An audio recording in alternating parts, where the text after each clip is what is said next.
Hi guys, I got a request from someone to demonstrate how to use the little bits kick spindle from the table instead of the floor position.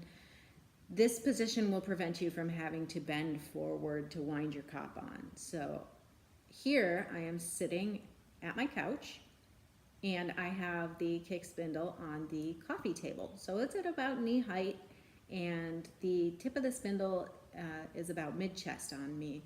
So with this, yes, you can prevent having to kick it. You could still use your hand, but you're going to lose out on some of your spinning length, which is fine. It's not that big of a deal. So first we're going to get our fiber on here. I'm working with a Surrey alpaca and merino sliver.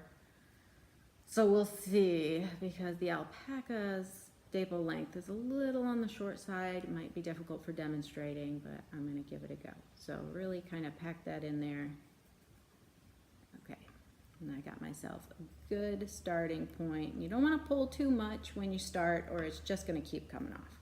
Make sure that your bearings are in place, and using your hand, you just give it a little pull spin. So as you can see, it just came right off the tip of mine, so I have to stop it. And the spindle is this kick spindle is very forgiving. So if it starts to wobble or something falls off, you should be able to recover fairly quickly. Ready, set, go again. And give it a little faster spin because I'm impatient. Okay, and then when I want to wind it back on, there we go. We got ourselves a bit going here. I'm going to draft some out. Okay. As you can see, I'm just pulling with my hand. I can use two hands still to draft and pull, and then make sure I get a good amount of twist in here. Got to keep the 45, so as you can see, you want to try to stay relaxed, keep your shoulders back even though you're working on the table. And then I'm going to wind it back down and back up again, and I'm ready to go again. And I'm just drafting as I go. If you're a beginner, you can separate out your sliver if you want, and I will demonstrate that here after I do a couple of turns on this. As you can see, I'm still kind of working in the position that you would work if you had a drop spindle or a top whirl spindle. Oops. So it doesn't really eliminate all of those problems, but when you're working from the tabletop position. But if you have longer arms than me and you're taller than me, then this can be a very viable option for you. I'm only 5'2". I'm very short-waisted also, so working from this position is not the ideal for me. I prefer to work from the floor. So the other option is I guess if you wanted to always work from the table, we could try to customize the spindle for you so that it's got a shorter spindle length on it. But if we were to do that, you definitely wouldn't be able to use it on the floor. I'm sorry, this one's giving me a little bit of a fit. Oh, I had the bearing on backwards. That's kind of important.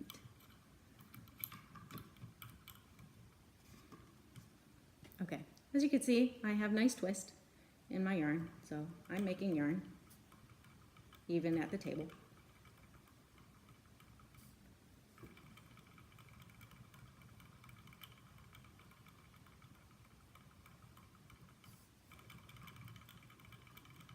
Get some good twist up in there. And then I want to wind back down again, back up again, and we're going again, making yarn. As you can see, it's just very simply just move it with your hand. If you want to stop it, you can stop it at any time. See, I need more twist.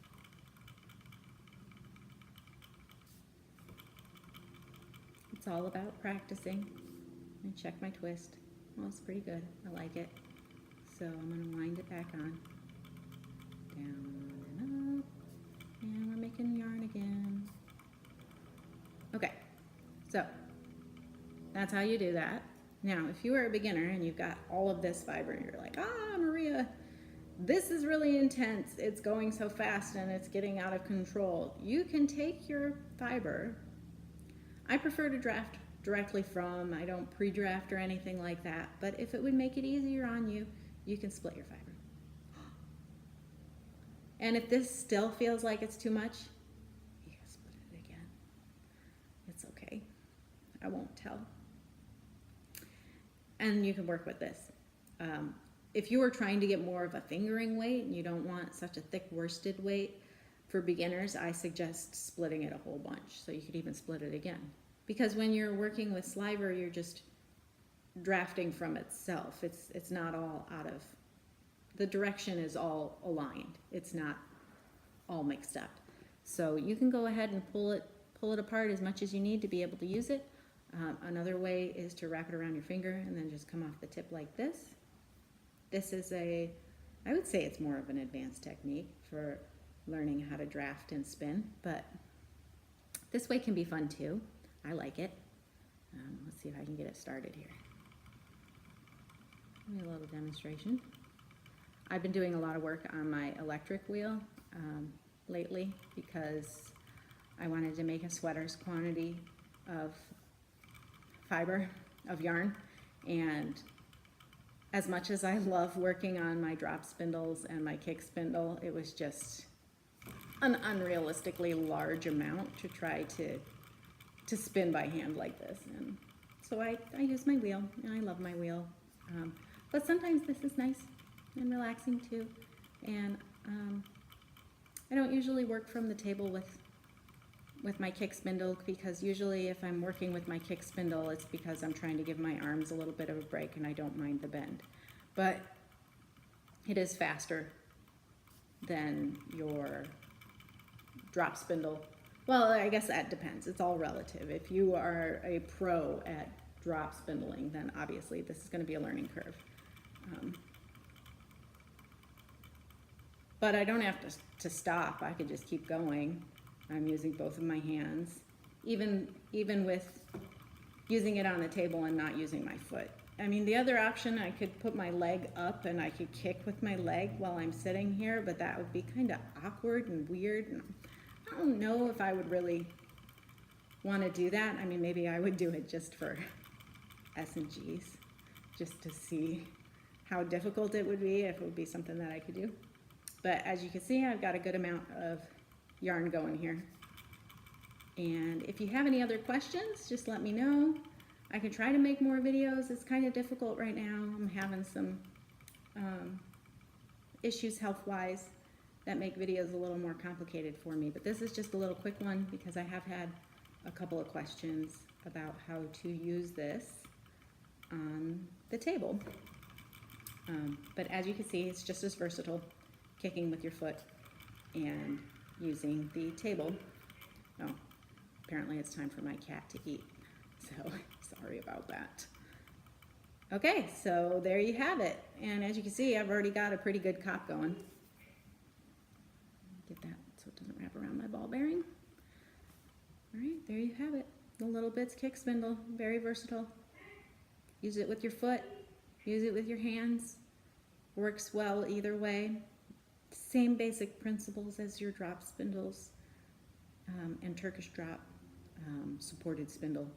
Same concept. So happy spindling.